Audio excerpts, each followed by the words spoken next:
Have you ever reached out to a journalist and you didn't hear back? Maybe you've thought about reaching out, but you're not sure how. How long should it take for a journalist, the media, the press to respond? In this video, I'm going to tell you. Hey guys, my name is Josh Helmuth. I'm an anchor for Good Morning Colorado here in Colorado Springs. Hope you're doing well.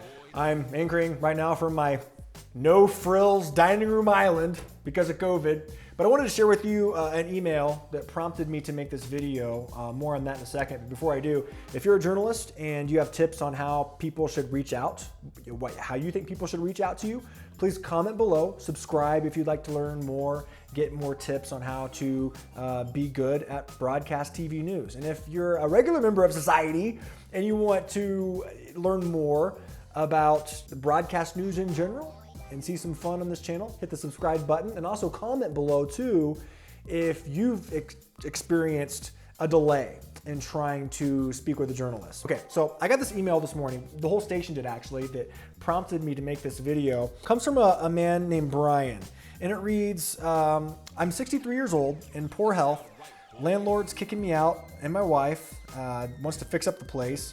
We're here till the end of December. We have till the end of December to be out. To find some place, the landlord, as you can see, it's hard to read. The landlord wants to increase the rent 3 to 4 times. Please help me. Here's my phone number. So already, maybe this person, we don't know their mental state. We don't know maybe their physical state. Maybe they just have a hard time typing. But we do read every email that comes through. Someone reads it, all right? But here's the thing, just 13 minutes later at 9:34 a.m. So the first one came in at 9:21 a.m. The second one comes 9:34. So just 13 minutes later, he comes back and says, I guess you don't care about me and my wife being kicked out by the landlord. I thought you care about people, but guess you don't. I hope you sleep at night while my wife and I are trying to find a place to live. I hope you all have a Merry Christmas. And he talks about ending up on the street because you didn't want to help us. So obviously I have concerns for this person. I hope they're going to be okay. But on the other end of the spectrum as well, this person needs to realize that he needs to give us more than 13 minutes to respond. I think most reasonable people that toss us a story idea or a concern in the community, they understand it may take more than 13 more minutes. But even that being said, this got me thinking. And I also want to take a quick pause to say that we have read this email by Mr. Brian here, and it will go to our assignment desk. And if they look into it, if they decide to look into it, if they have not too much on their plate, they will at least give him a phone call later today. Okay, so that being said, if you want to reach out to a journalist, here's pretty much how it works at a TV station. And I can only assume that most newspapers have sort of the same situation going on. Even during a pandemic, we do this over Zoom. When there's no pandemic, we do this in the station. But we have an editorial meeting at 9:30 a.m. and then around 2 to 2:30 p.m. every single day, Monday through Friday. On the weekends, it's a little different. You have skeleton crews on the weekends. But during the week, Monday through Friday, you have 2 meetings. And during those meetings, that's when everybody goes around a table or the Zoom table, whatever you want to call it, the Zoom screen, and you pitch your story ideas, and then you talk about the emails you may have received, the phone calls, what you may have seen on social, what's buzzing throughout the community, and you go around the room, and then the assignment editor, the producers, there's joint decisions being made on what to cover for the day. So that happens in the morning when your dayside reporters come in, and then usually by around 10:30 at the latest, you have an idea of what each reporter is going to be doing for the 4, 5, 6 o'clock news. And then at 2 or 2:30-ish, around that time, you have another meeting where your night side reporters come in, your night side team comes in, and then they'll pitch different stories, updates on what they think they should cover for the 10 o'clock news. That happens every single day.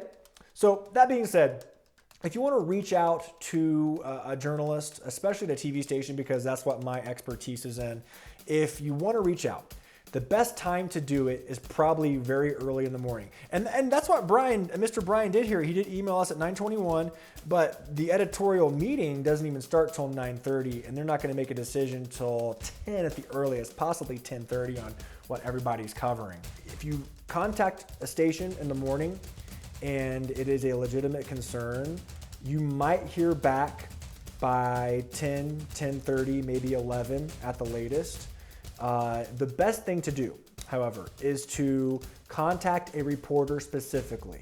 While we get, all the emails to krdonews@krdo.com, where I work, it is easier for it to get overlooked. Maybe someone will assume that someone else is taking on that story.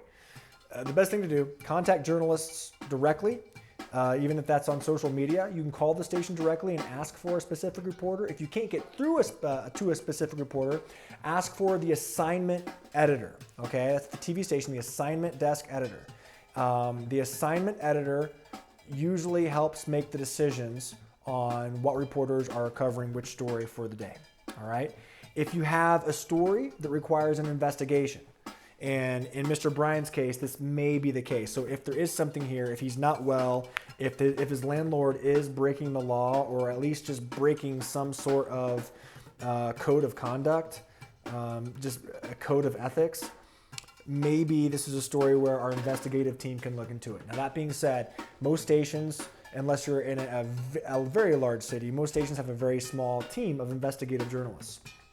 At the stations I've worked at, St. Louis and Kansas City, we had 2 investigative reporters, and at those stations there was an executive producer for the investigative team. Here in Colorado Springs, we are blessed with 2 great investigative reporters. They usually have a full plate though, and it usually takes more than 1 day to do an investigation. So if it is an investigative story, look up, find out who the investigative reporter is, and I'm talking about stories that involve looking into taxes, looking into ethics, looking into maybe a law's being broken. Those, obviously, you have to do a deep dive into records. You have to make several phone calls, try to get sources. Those stories can take several days, if not weeks, to cover correctly, legitimately. So give people time to get back to you. If it's an investigative story, expect to hear back maybe within a day. Might take a couple days. I would say if you don't hear back within a day or 2, I would certainly follow up. It is certainly more than okay to be persistent. Just give us more than 13 minutes. Hope this video helps you understand a little bit more about how TV stations work behind the scenes, on how we report stories for the community. Definitely, again, as a recap, reach out to specific journalists when possible, and if not, maybe call the TV station, ask for the assignment desk editor or the investigative reporter if it's something that is not a news story that is happening in the community today. If it's a personal matter or a business matter that might require some more information, some deep diving, some digging, give the reporter or the station at least a day or 2 to get back to you. They're very busy, but again, the best thing to do, contact a reporter directly and be persistent. And again, just understand that we want to tell your story. No one's ignoring you. And if it is something that they want to look into, the TV stations, the newspapers, the journalists, it may just depend on the day. Maybe it's a busier news day, a busier news cycle than usual. Maybe it just takes a day where they actually have a little bit more time to look into your story. And that's all it takes. So just be persistent, and hopefully a journalist will take on your concern in your story, because we are here to tell your story. Thanks so much for watching this video. If you'd like to learn more about TV broadcast news, please subscribe below, comment below. Would love to hear from you. Thanks for watching, and remember, let's lift each other up. Let's be atypical.